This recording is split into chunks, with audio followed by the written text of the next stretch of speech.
I know you wrote a book a few years ago around a compilation of outside insights and essays on capitalism, on conscience, on community. Not many people do things like that, Pat. So tell us more about that project.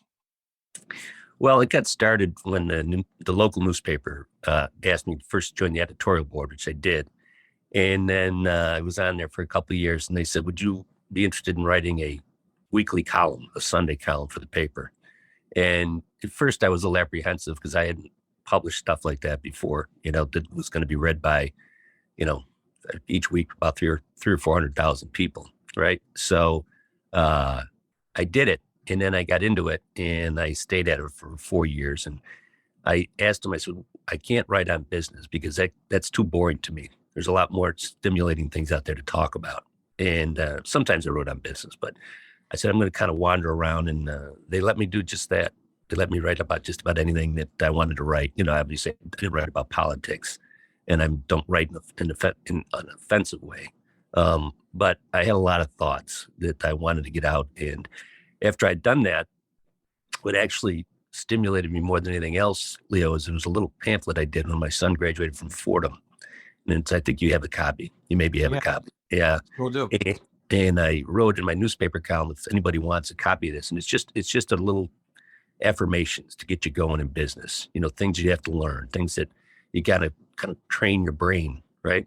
And when I wrote it up in the newspaper, and I said, if anybody wants one of these, just send me an email and I'll send it out to you for free.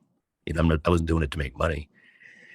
And I think in a 2-week time, maybe 3 weeks, I got like 3,000 emails.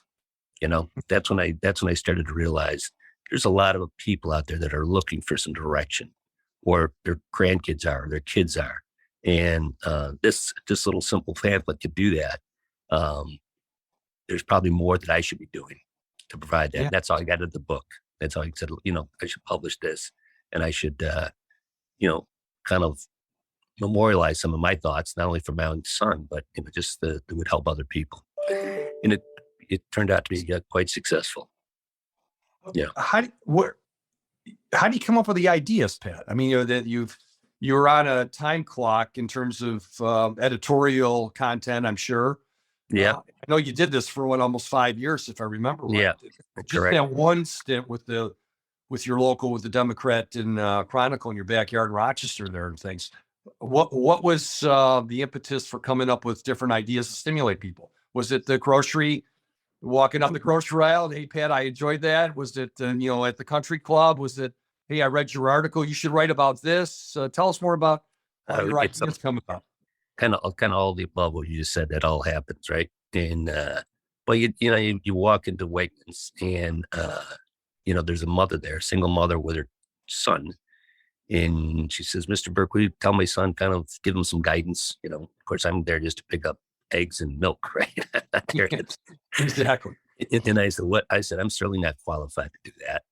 And she goes, oh, yes, you are. I don't have a husband, this and that. And I said, you're the most powerful person in this boy's life. I'll tell him a story. And I told him a story about John Wooden and, how he would treat his players when he came in. And of course, the young man, I asked him if he knew Kareem Abdul-Jabbar. Yes, of course he did. And I asked him if he knew John Wooden. Of course he didn't. And, basically said, your mother's your John Wooden, right? She's going to train you to become the best you can be. So that kind of thing would happen. Or I'd read something that I thought was interesting that I thought others might think it's interesting. It really wandered, it kind of wandered all over the place, but there was always, if you keep your eyes open, there's always things to see, right?